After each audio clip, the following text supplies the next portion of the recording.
Good morning, Collective Kids. And welcome to Sundays with Ziggy. I'm Abby. I'm Sloan. I'm Margaret. Sloan. Sloan. And Ziggy. We're all here. You got your hair, dude. Like, oh my god. I love your hair, girl. Who did it? It looks so fab. I wish I could have cool hair like that. you do have cool hair. It's so long. It's got this weird color at the bottom that I'm not quite sure what's going on. Huh. It's just a thing of hair. I don't know. I'll just shave it off one day. It's fine. Shave it off. Shave. Hashtag shaved off. You want to play a game? I would love to play a game. What are you thinking? How about 5-second rule? Oh my gosh, okay. Okay. I get in a panic. Do you need a timer? Yes. That Okay. would be great. Let me set you up. Okay. And you just have to hit start when you're ready. Pick a good one. Don't pick a hard one. I'm not bad. I'm terrible at this game. Since you're from Ontario like me, too. Oh my gosh, but this is under pressure. Name 3 Great Lakes. Huron, Superior, Ontario. Woo. Ha! Woo, woo, woo. Represent. Home's life. Did you know my new friend Ezekiel is also from Ontario? Really? Yep. We homies. It's fine. So many Ontario kids. I know. It's because it's the best place to be. Well, it's not. It's the best place to be born. Right. Here's where it's at. Yeah, exactly. I mean, we both ended up here, Yeah. so all 3 of us did. That's so pretty good. just saying. Okay. Name 3 dairy products. Not a cow. Cow is not a dairy product. Cheese, milk, corn. What? Corn? I just panicked. Wow. I meant to say yogurt. Okay, well, you got 2. Corn. You heard it here first. Corn is now a dairy Okay. product. What did I do? Too much coffee. Yeah. Let's. Okay. I'm gonna give you a hard one. It's a yellow one. Thanks. Name 3 types of bread. Sourdough, Yep. whole wheat, Yeah. white. Yes. Did you know focaccia is also a type of bread? It's very tasty. It's also very tasty. Mm.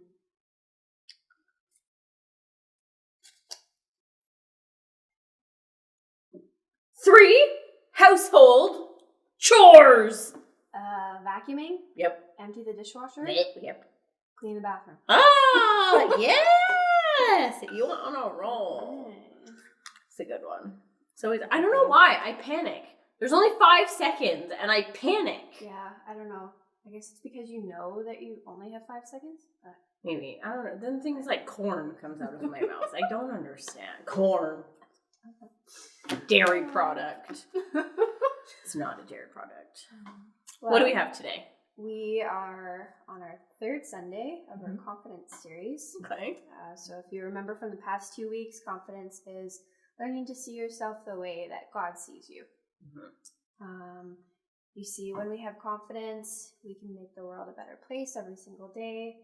And when you know how much God loves you, you start to see how he can use you to be a hero.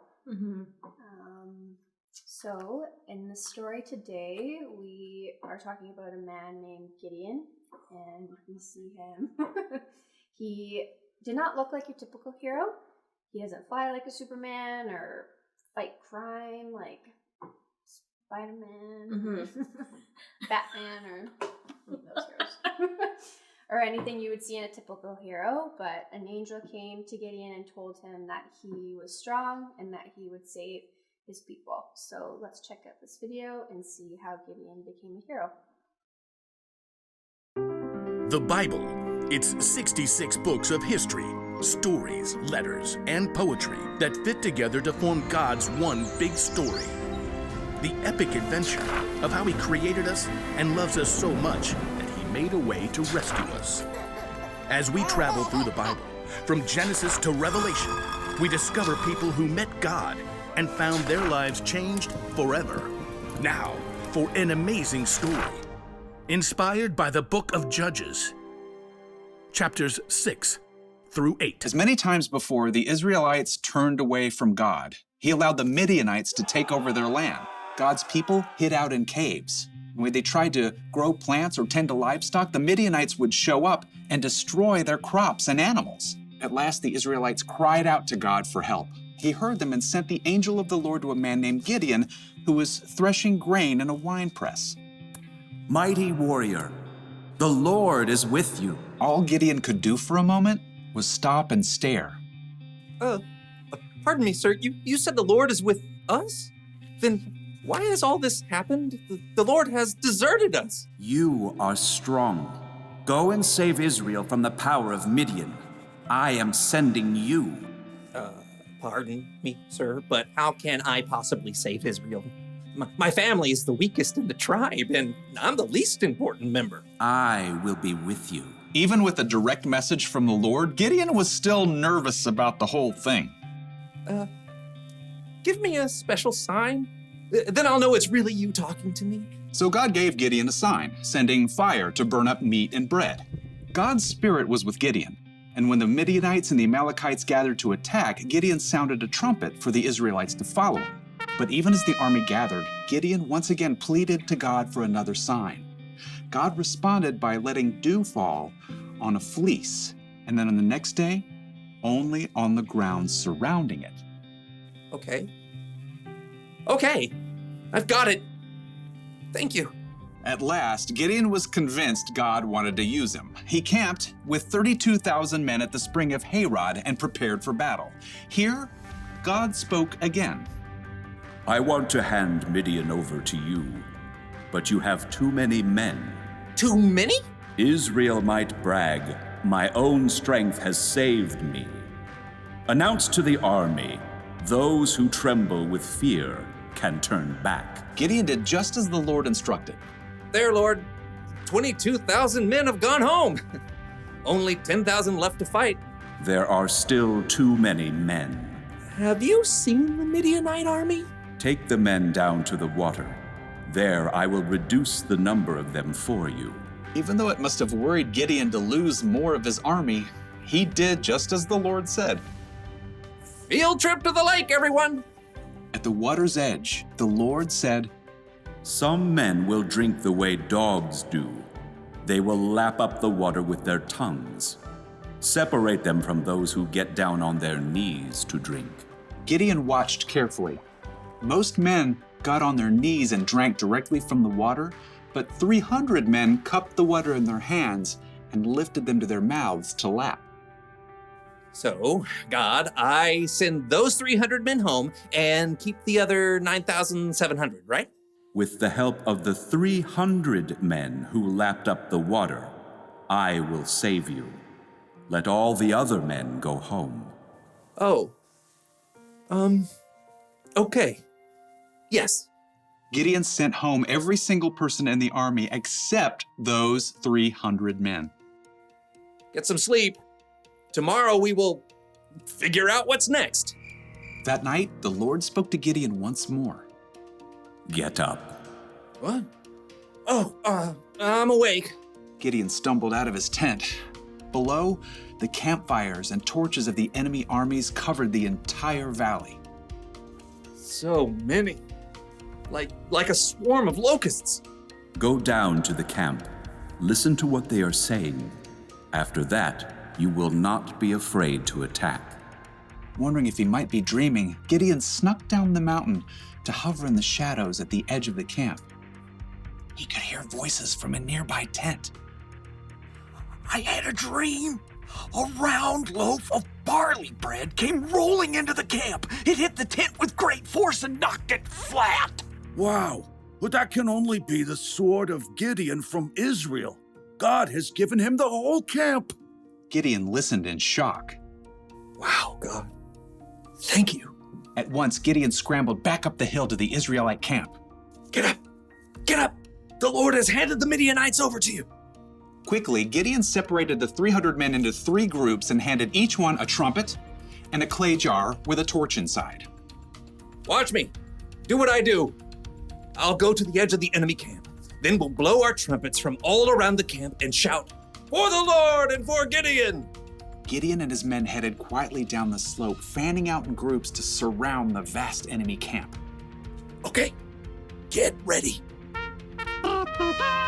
As soon as Gideon sounded his trumpet, he smashed his jar so the torch shone brightly.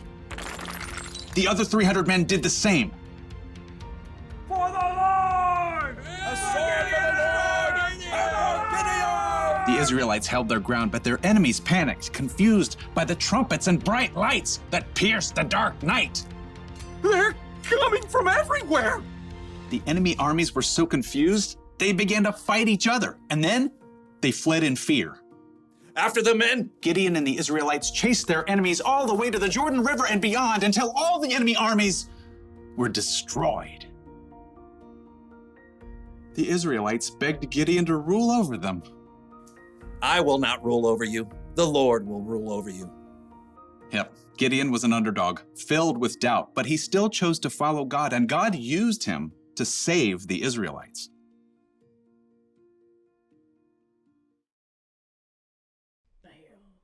Well, this story, Gideon was most definitely the underdog. Like you said, he wasn't this big, muscular, like he wasn't like an Aquaman that you like look at him and he looks like a hero, like he can fight crime, like he doesn't have the big muscles, he can't fly, like he can't climb up walls like Spider-Man. And he didn't see himself as a hero either. He didn't think he was strong enough or brave enough or important enough to do what this angel came down and told him that he was gonna do. But he chose to follow God because he trusted him. And God used him to save the Israelites. Like, that's a big deal. Like, he's a hero in my books. It's a big deal. That's not an easy task. That wasn't just like, please go to the grocery store and buy me a jug of milk. Like, please save these people. And he did it. And God can use anyone. And I think that's the really important part of this story is God doesn't just use the hero types. He's not going to look for the Spider-Mans, the Batmans, the Aquamans, the Tony Starks of the world. That he's going to look for anyone and everyone and use the abilities that they already have to do these great things.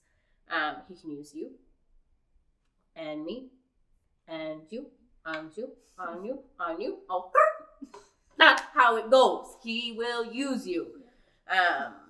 Today's bottom line is God can use you no matter what. So even if you don't feel like you're strong enough or brave enough like Gideon, with God, you can. And that's the important part. So I challenge you this week, if you don't think you can do something, try. I think you'll find that you'll be able to do more than you think. So try it out. Let me know. Take pictures, hashtag, send it to me. I would love to hear what you guys are doing. Yeah, that's it for today. We love you guys. We miss you so much. But we will catch you on the flip side.